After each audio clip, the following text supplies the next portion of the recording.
It's official, ladies and gentlemen. The new tech tree vehicles have been confirmed, and we've got some of the details regarding each of them. They are, of course, the Israeli tank line in World of Tanks console, and today's video is not only going to cover these new tanks in the game, we're also going to have a look at some of the other operations and some of the other news that you'll need to know for this week's update. So, first things first, let's take a look at these brand new tanks that are in the game currently. As of the video upload, God, that was a bit of a tongue twister, but yeah, these tanks are in the game right now. You can get your hands on them. They are, of course, the Cold War, and they start at post-war era. So you can join up, you can sign up, you can unlock some of these tanks, albeit the first in the tank line is free. So it won't cost you anything. It is the M50 Sherman. You can see on screen right here a little blown up image of the tank that you can actually get. It is an independent era tank, or independent kind of branch tech tree, and so you'll be able to jump in and play this tank. Now, there's a variety of different skins. You can see it here with some camo, and you can see the armor model. It's a Sherman. It's not going to bounce anything. We all know what the Shermans are like. You're basically going to be coming up against a lot of opponents that have armor that you can bounce off of, but you're never going to be able to bounce off them. The statistics of the vehicle we can actually see with Wargaming's kind of implementation of the way in which they're doing it. You start off with 224mm of penetration on your standard rounds, 248 on your premium, which is, to all intents and purposes, not amazing for the post-war era, but it's not going to be absolutely terrible. I'm sure that if you are grinding towards these top-tier Israeli era tanks, then it's not going to be a bad way to kind of start. Get the terrible tanks out of the way first, or at least the lower tier tanks, I guess, in terms of the competitiveness. And that is probably what the M50 Sherman is. It's not going to be super OP. It's probably not going to be absolutely diabolically bad, but it's probably not going to be all too good for you to play through. Of course, once you've completed the M50 Sherman, you can move on to the Tiran 5SH, the Tiran 4, and that is going to cost you 3.46 million silver, as with all of the kind of second post-war era tanks that you can purchase. It's kind of like purchasing a tier 9 in the game on the World War II version, and this tank is actually pretty interesting. If you've, like, basically a T-55, if you actually have a look at what it looks like, it's going to play very much like a Soviet kind of medium tank. If you've played the, I guess the T-62A, if you've played the T-55A, it's the same sort of thing. 320 alpha damage is not too bad. Really great heat penetration, and that means that you'll basically want to be firing some heat in this thing. You don't get any negatives in terms of the shell speed. Of course, premium rounds just being better in almost every regard, other than the fact that you can't actually pen through spaced armor, which is a little bit of a negative in Cold War. But nonetheless, an interesting tank. Is it going to be super OP? Probably not, but that's the same for all of these post-war era tanks, at least in my personal opinion. Now then, moving on, we then get the Tiran 5SH, and this is going to cost you 4.4 million silver, well, just under, and this is once again based on the T-55, and you can see here, looks slightly different, couple of tweaks, couple of changes, looks a bit more kind of heavy-esque, I guess, in terms of the way in which it looks. You can see the camo here that you can put on, looks pretty cool, and yeah, with this one you get the 390 alpha as opposed to the 320 that you get on the previous, the Tiran 4, and this is going to be one that I think is going to be a little bit more competitive in the era itself. Of course, it is the top ranking one that you can actually get, so I'm not that surprised. Nonetheless, though, it's going to be a one that I would quite possibly want to play and actually jump towards, so that's kind of where I'm at. Now then, that's not it. We then move on to the Escalation era, which is Era 2 for those of you that don't know. And this is where the tanks become a little bit more unique and a little bit more special in terms of what they look like. Now, one thing that you'll see here, this is kind of looking almost like an M103 turret mixed with an M60 turret. And I can imagine that the armor model is very much in the same regard. You can see here, you've got about 250 to 351 on the front of the turret, albeit if they hit anywhere on the side, you're looking at maximum of like 100 millimeters. So you're going to get hit very easily. I think you're going to lose a lot of hit points in this tank, but primarily it is still a medium tank, so you can use it in that way. Now, what do the statistics tell you about the vehicle? We've got 9 degrees of gun depression. You can go 64 kilometers an hour, so that's not awful.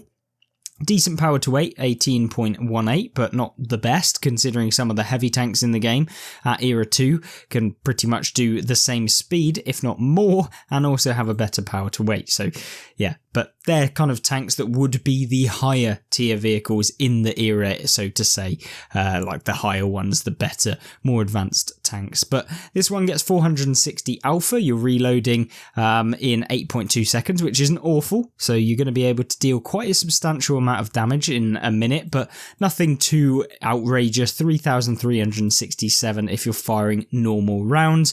Of course, this one doesn't actually get heat rounds by the looks of it. And yeah, you just get lower alpha, but I don't know if that's a wargaming kind of mistake there. Looks like it isn't, but I guess we'll have to wait and see.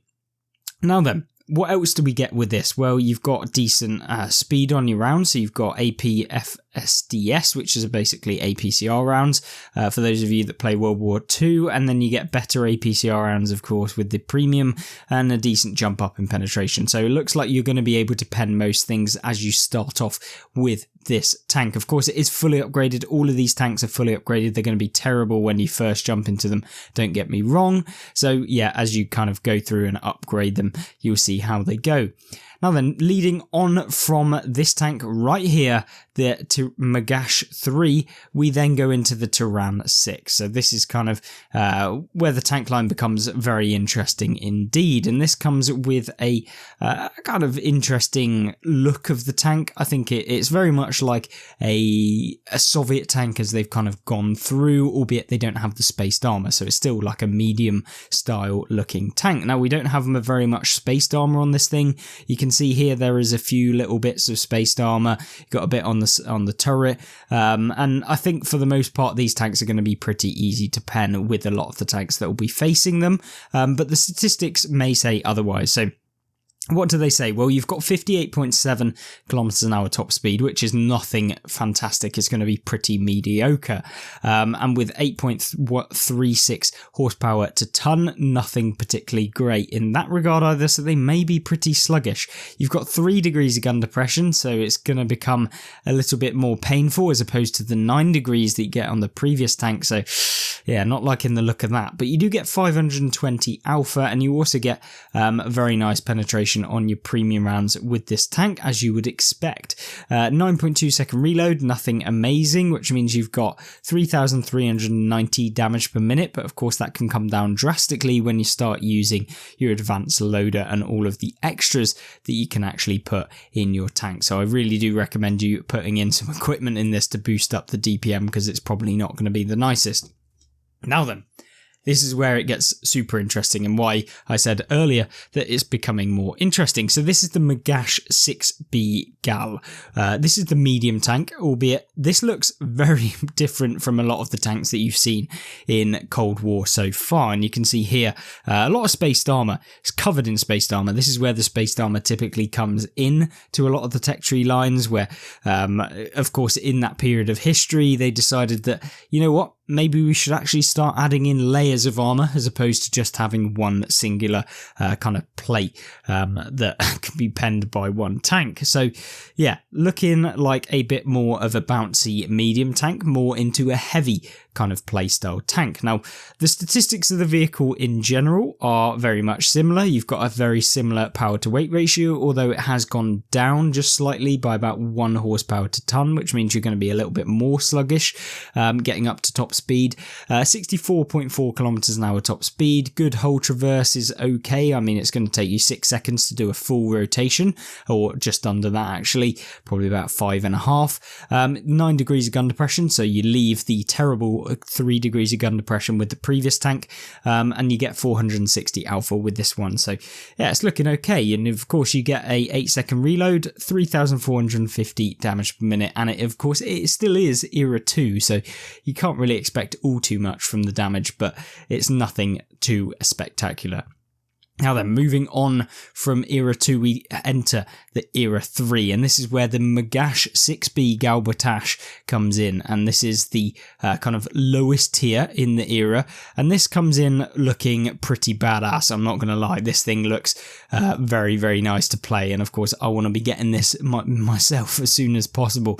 Definitely looks like one that could be very interesting to play. Now, how do we actually know whether this is any good? Well, let's look at the statistics. Of course, you can leave your comments in the comment section down below what you think, but as with all of the previous ones, it has quite a high top speed. You can go 72 in this, but you'll notice that the horsepower to ton has gone up massively, which means that you're going to be able to get up to 72 a lot quicker. You're going to be able to maintain 72 kilometers an hour, and it's looking more like an actual decent mobile tank. You've also got 460 alpha, 494 penetration with 538 on your premium round, so you're not really going to have much struggle with that, or at least unless you're coming up against the very high tier vehicles that can be in Era 3. Now then, moving on from that, it will cost you 9.2 million silver to get the Magach 7C, and this is the kind of top daddy, I guess, and this one is, yeah, I mean, this looks slightly worse than the previous tank in my personal opinion, but I mean, it looks interesting. You kind of lose the spaced armor that you previously had, or at least in terms of the dotty spaced armor. It looks like you actually have one plate here and then a plate probably behind it. It's not the easiest to see on Wargaming's armor viewer, to be honest with you, but you can kind of work that out yourselves from jumping into the game today and actually having a look at the armor model if you want to investigate it further. This tank in general has a slightly better statistics, as you'd expect. You get much faster with this tank, 72 kilometers an hour, but you get 24 horsepower to ton, so it's going up. And of course, with that, you also get a reduction in your reload time, so you've got 4,844 damage per minute that you can dish out with this.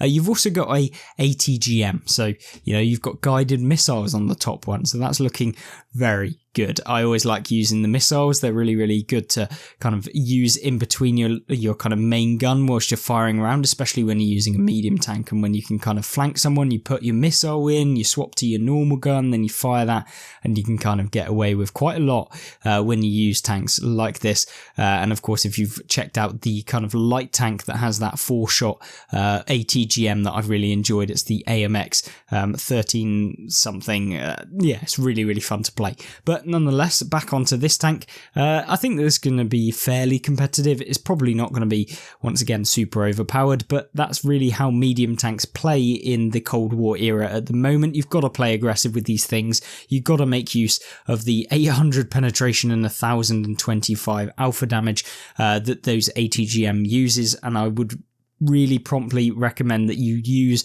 the ATGMs where you can, especially if you're in close quarters combat where you can fire it off, basically never miss, and usually you pen them every single time, and then you can swap back to your normal gun and deal with them that way. So I'm really looking forward to see how the meta changes with the introduction of the Israeli tanks. Do you think there's going to be much of a change? And of course, let me know in the comment section down below. Now then, with every introduction of a new tech tree, you also get the challenges that come along with it, where you can get extra silver, essentially. So if you're playing any of these tanks, whilst in the next, basically, 3 weeks, I believe it is, then you'll be able to get 25% silver bonus if you destroy one or more of the vehicles that we've just mentioned, or alternatively, you can destroy 2 or more vehicles whilst playing in any of the vehicles that we've mentioned. So you can get 25% silver bonus if you're playing in it and you destroy 2 enemy tanks, and alternatively, if you're playing any tank in Cold War and you destroy one of them, you'll get 25% bonus silver for that game only. And essentially, if you really wanted to max it out, you could destroy 2 or more vehicles whilst playing in a tank, and also destroy one of the same tanks on the enemy team and earn 50% silver, because you can stack them both together if you are playing the tank, one of those tanks in particular. And then, as with all of them, you get like this overall operation where you can destroy 150 or more vehicles playing in any of these new Israeli tanks, and you can earn 1 million silver, 3 days of premium, 10 times 2 vehicle XP boosters, and 10 times 4 commander XP boosters, which is kind of really worth doing if you are actually playing Cold War and you want to grind through some of these tanks. Of course, if you've ground all the way up or you've visa grinded it, as in paid for the top tier tanks, let me know what you think of them. And if you haven't and you're playing the M50, let me know what that is actually like, the M50 Sherman that is, or any of the other tanks that you've managed to kind of grind your way through so far. And it will be interesting to see how the game changes with these new Israeli tanks. Now then, for those of you not interested in the Israeli tanks, we of course have the Celebrate Canada and Independence Day on World War II, and this is going to be able to actually get yourself some free premium tanks at tier 8 all the way down to tier 5, and you can essentially get a choice of 4 different premium tanks, maybe choosing the one that you don't already own, and all you have to do is complete a set of objectives. Now these set of objectives are going to be as follows, where you have to collect a variety of different challenges as you go through, so there'll be multiple different ones. So here's a challenge for those who making a patriotic statement in battle, blah blah blah. Don't miss a chance to get the Frostbite Grizzly M4, so that's the tier 5 Canadian one, and your choice of a second reward tank from 3 dynamic tier 8 options. So how do you complete these operations? Well, they're primarily deal and assist in 1,000 total damage in 5 battles. That'll complete your brave and free number 1, gives you a little bit of silver. Then you complete like the second variant of it, and you have to do it 15 times, and then you have to do the third version, which is 30 times, and that will give you some inscriptions, some camo vouchers sometimes as you go through, but these ones are emblems instead. And then you also get the brave and free number 4, which you have to deal and assist in 1,000 total damage in a battle 30 times, 60 times total. So these are all cumulative as you kind of go through, so they don't count all at once. So you have to actually get 60 lots of 1,000 total damage. So effectively, like roughly, well, it should be 60 games to be able to get this far. And that's when you unlock the Frostbite Grizzly M4 medium tank, and that's the tier 5. It's nothing particularly special, and I wouldn't recommend really grinding out the game if you have better things to do. It's the summer after all, so you can actually get outdoors and do things that you like. I wouldn't recommend just grinding your summer away playing this game, but for those of you that are, or for those of you that have some spare time, or you want to just sit down and play some tanks, then yeah, it's going to be a nice bonus for you guys.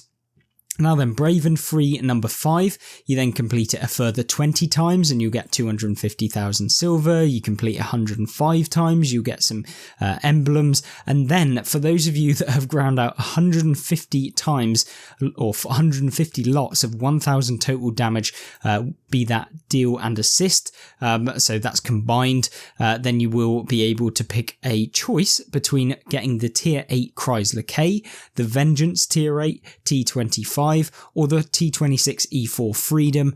In my personal opinion, the way in which I would go is the HMH Chrysler K first, just because it's a pretty fun, usable tank, and then the Freedom, and then the Vengeance T25. But that's just my personal opinion. Obviously, you might want to get the Vengeance first, then you might want to get the Chrysler, then you might want to get the Freedom, or vice versa, or whatever variant it is. But my recommendation would be to get the Chrysler if you haven't got it already and you don't have any of them.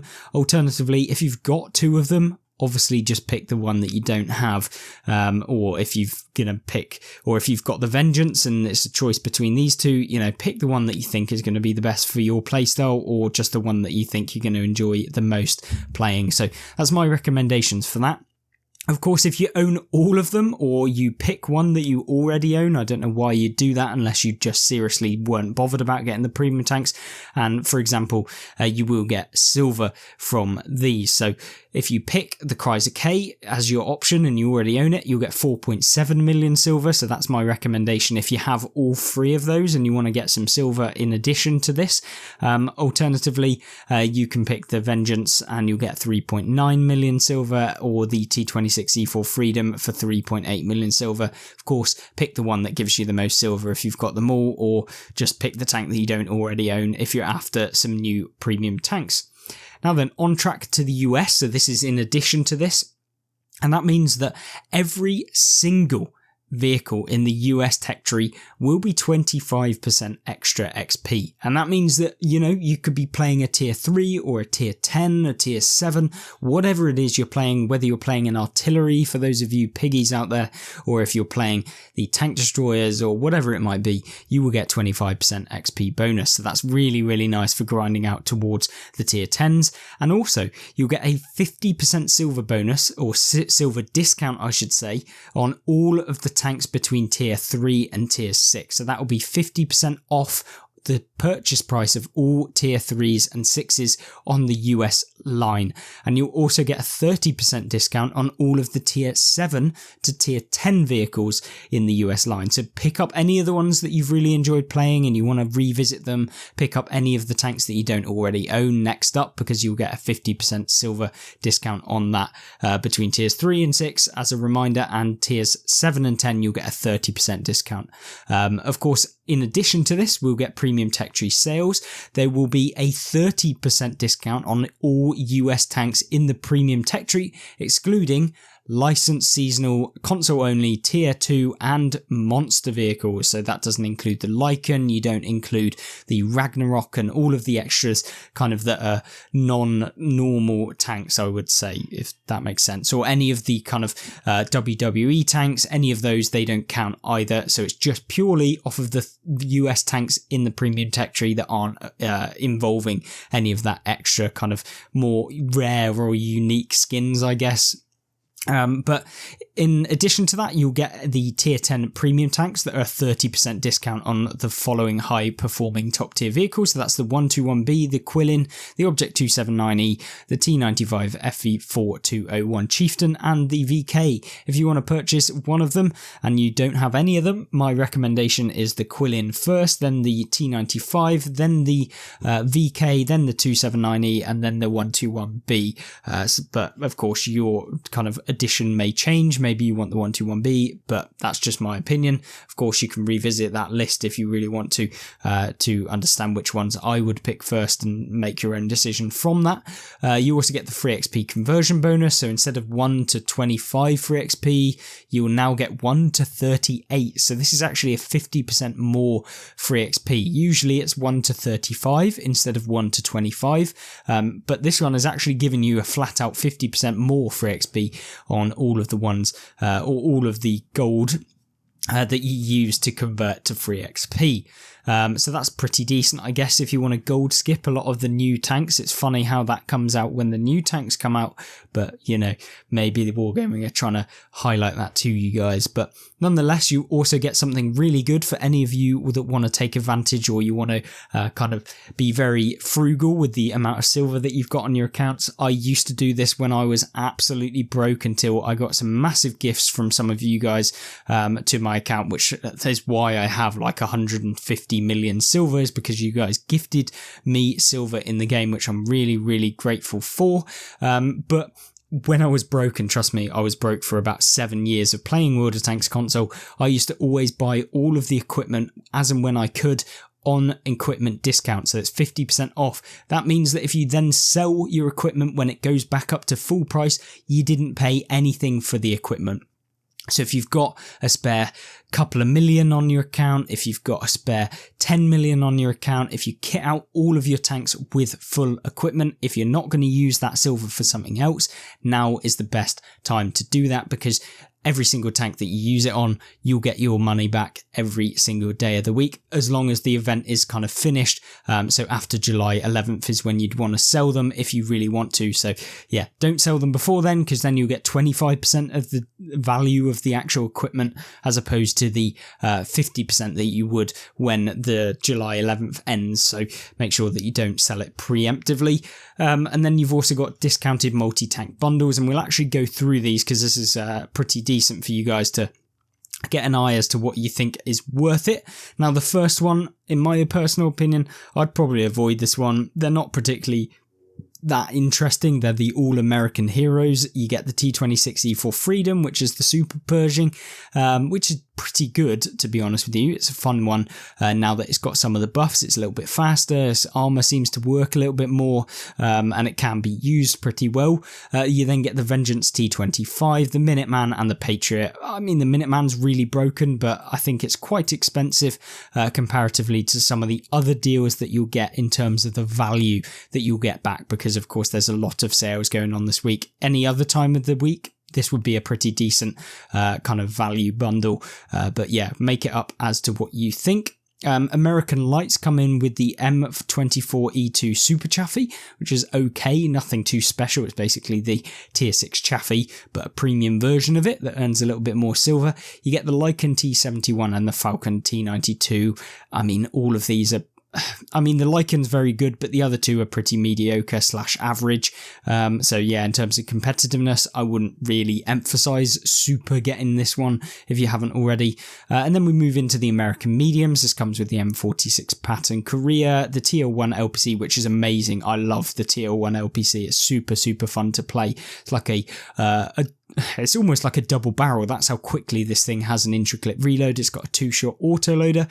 Really, really fun to play. But then you get the T26E3 Eagle 7. And that will cost you 9,500 gold. Not a terrible value bundle. Yes, just down to you whether you want to purchase it. It's of course 60% off, as with all of the rest of them. And then in comes the American heavyweights, the American heavies, the M6A2E1 Mutant, the terrible tank that I would never, ever recommend anyone actually play. Yes, I'm sure some people can make this tank work, but if you're a new player, if you're a beginner player, if you're an intermediate player, this tank is not good. If you're a very super competitive player, you probably don't want to play this tank because it's not competitive at all. The armor model is supposed to be what's good about the tank, but it can be penned if anyone knows the weak points, so it doesn't really ever work. And even tier 6s can pen you through the weak points of this, which is the cupola on the top of the tank, and also kind of there's a lower plate as well that you can pen if you've got high enough penetration, and also the side of the tank is terrible as well, so if they catch a glimpse of that, you're basically knackered. But other than that, you get the T26 E5 Patriot and the Chrysler K. Now, both of these, or the Chrysler K, you can get for free, so I don't know if you really want to purchase this, considering you could save yourself some gold. But, I mean, 3,500 gold for each of these tanks would be a very good value in terms of if you broke it down into each tank's value. So, yeah, I'm not entirely sure whether I would spend that if I had the 11,000 gold, but, yeah, make it up as you go along. And then speed is power. This comes with the Panhard EBR75, which I absolutely hate. I don't think the French wheelies are particularly very good on console. Yes, you can use them okay, but they're nowhere near as good as they are on PC, just because of the handling mechanics that you've got on console comparatively. And then you get the HMH AMX M58, which is terrible. The TANK, which is the derp light tank. It's kind of like the mercenary derp light tank. It's like a Tusk at tier 8 effectively. Nothing too amazingly special. It's okay. It's like a T49, a Sheridan with the derp, or the Tusk with the derp, but a tier 8. Yeah, it's interesting, but nothing major. And then the Aguila Hawk, or Aguila Hawk 30. I don't want to butcher that, but I'm sure someone's going to comment how to actually pronounce that. Maybe I got it right, maybe I didn't. But yeah, we have the Hawk 30, which is a very, very good light tank, solid as well. But for 14,000 gold, I'd probably avoid this one, as most of the tanks in here are pretty mediocre, bar the Hawk 30, and you can just get that anyway, usually on like a 60% discount anyway. Now then, Iron Sights. This comes with 4 tanks, and it includes the Turtle again. It comes with the Stark STRV-S1, which is pretty mediocre. I don't like the STRV-S1. I think it's a very boring tank to play, as with all of the Swedish tank destroyers. The Turtle, once again, a pretty interesting one, but nothing too competitive.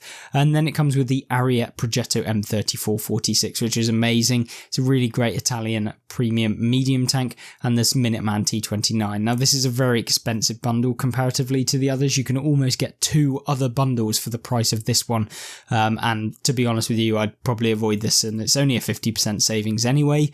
And the only tank I would really, or the only tanks in there that I would really say are amazing, are the Progetto and the Minuteman, and you'll just be paying over the nose for the other 2 tanks involved in that bundle. Then we get Search and Destroy. It comes with the Teledyne Continental Motors AGS, which is the autoloading era Western Alliance light tank, and the M50 Ontos, the Escalation era Western Alliance tank destroyer, which both have autoloaders, and they are really fun. Some of them have, I think the Ontos has a missile launcher, if I can remember rightly. I really enjoyed playing this one, and the AGS is also a very, very solid tank. I think it has like one of the highest clip potentials of any tank in the game. I think it gets like a 9-shot autoloader with 480 damage per shot. Yeah, very, very disgusting. But yeah, really fun tank to play in my personal opinion. And if you think about it, you're spending 12,000 gold for both of them. Not terrible. And they do earn a ton of silver as well. Eastern prototypes. This comes with the WZ-122 Escalation era Eastern Alliance medium tank. I think that this is kind of overrated / mediocre / it's okay. It's somewhat competitive in some lines, but I don't think it's overpowered at all. Really did enjoy the fact that it had the ATGM, which you can fire off and get some really nice damage. Really enjoyed this one, and was pretty much a solid fun tank for once in World of Tanks. And then the Object 934, which I believe is the light tank that I really hated. I found this tank very boring to play. It wasn't particularly very interesting, was pretty slow to actually turn. Yeah, I wasn't much of a fan, but maybe you guys will think otherwise with this one, and of course let me know in the comments, and let everyone else know in the comments what you thought. And then finally ending it up, it's the Canadian Might bundle, which is 2,000 gold, comes with the Ram 2 and the Sherman Grizzly. And of course you can earn the Sherman Grizzly for free anyway as part of the season. So yeah, not much point in really purchasing that bundle, but there you go. Other than that, that is pretty much all of the kind of new vehicles that we've had in World of Tanks, along with the Canada Day and Independence Day in World of Tanks and all of the events associated. If you want to go into more detail, I have uploaded a video recently covering all of the update and patch news that covers like the specific update changes in terms of the matchmakers, etc. And that will be linked on screen right now on the left hand side, and of course the gameplay and tank reviews on the right hand side, where you can look at various different gameplays. I hope you have a fantastic day. I hope you enjoy the update, and I hope to see you in the next video. Goodbye.